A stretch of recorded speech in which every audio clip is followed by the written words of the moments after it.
क्या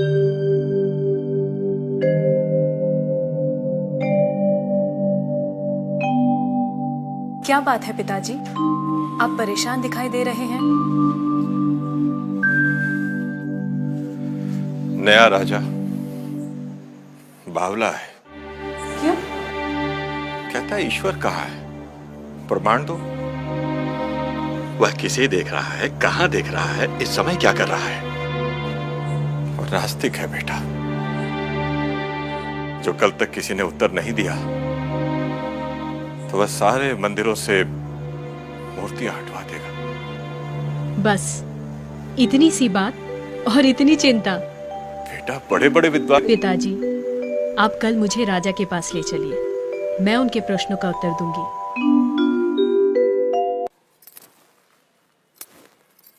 राजन, मैं प्रमाण देने के लिए तैयार हूं, पर उससे पहले मैं कुछ चाहती हूं। क्या चाहिए? थोड़ा दूध।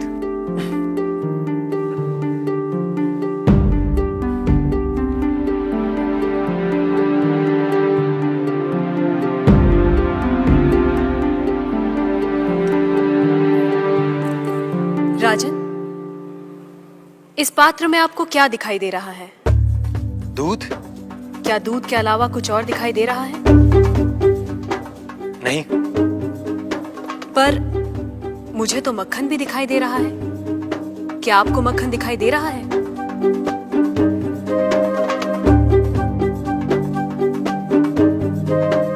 नहीं। पर राजन, क्या इसमें मक्खन नहीं है?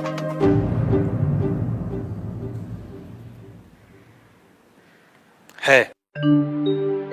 जैसे दूध के कण कण में मक्खन है, मक्खन के कण कण में घी है, वैसे ही ईश्वर सृष्टि के कण कण में भिन्न भिन्न रूपों में है, जो है पर दिखाई नहीं देता। जैसे दूध से मक्खन पाने के लिए उसे मथना जरूरी है, उसी तरह वेदांत के श्रवण, वेदांत का मनन और उसके निहितार्थ पर निरंतर ध्यान के द्वारा ही ईश्वर का अनुभव किया जा सकता है। राजन, क्या आपके पहले प्रश्न का उत्तर आपको मिल गया? मैं मान लेता हूं, पर वो किसे देख रहा है, किस ओर देख रहा है? क्या मुझे एक जलती हुई मोमबत्ती मिल सकती है? राजन, ये रहा आपके दूसरे प्रश्न का उत्तर। प्रकाश की ये लौ कहां देख रही है, किसे देख रही है?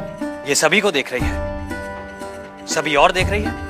राजन, जिस तरह इस मोमबत्ती का प्रकाश चारों ओर फैला हुआ है, उसी तरह ईश्वर की चेतना चारों ओर फैली हुई है, और उसी चेतना के कारण हम चलते हैं, बोलते हैं और सुनते हैं। जैसे ये प्रकाश सभी ओर देख रहा है, वैसे ही ईश्वर सभी ओर देख रहा है।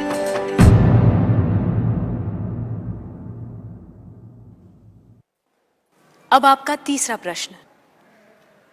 वो इस समय क्या कर रहा है? राजन, इस समय मैं आपके प्रश्नों का उत्तर दे रही हूं, इसलिए मैं तुम्हारी गुरु हूं और तुम मेरे शिष्य।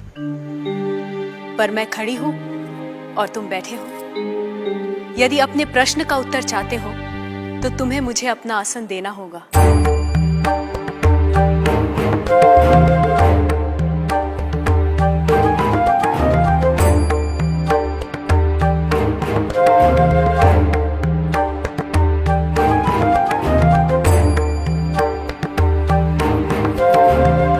राजन, ये रहा तुम्हारे तीसरे प्रश्न का उत्तर।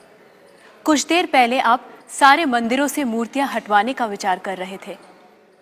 इस समय आप ईश्वर के बारे में फिर से विचार करने लगे हैं। आप मेरे स्थान पर खड़े हैं और मैं आपके सिंहासन पर बैठी हूं। इधर एक राजा को सामान्य नागरिक का स्थान और एक सामान्य नागरिक को राज सिंहासन दे सकता है, ये आप देख रहे हैं। आप मेरे स्थान पर और मैं आपके स्थान पर बैठी हूं। ईश्वर इस समय ये करवा रहा है, उस अनंत और असीमित शक्तियों के स्वामी जिसने ये सुंदर, अद्भुत, विस्मयकारी और महान संसार रचा है, जिसमें सूर्य, चंद्र, तारे, ग्रह, नक्षत्र अपने अपने स्थान पर स्थिर और गतिमान है, जिसके कण कण में एक व्यवस्था है। ऐसे शब्दों और ज्ञान से परे ईश्वर के लिए क्या संभव है? कहिए राजन, क्या मंदिरों से मूर्तियां हटवाई जाएं? मूर्तियां तो उस ईश्वर की प्रतीक है, उनका मूर्त रूप है।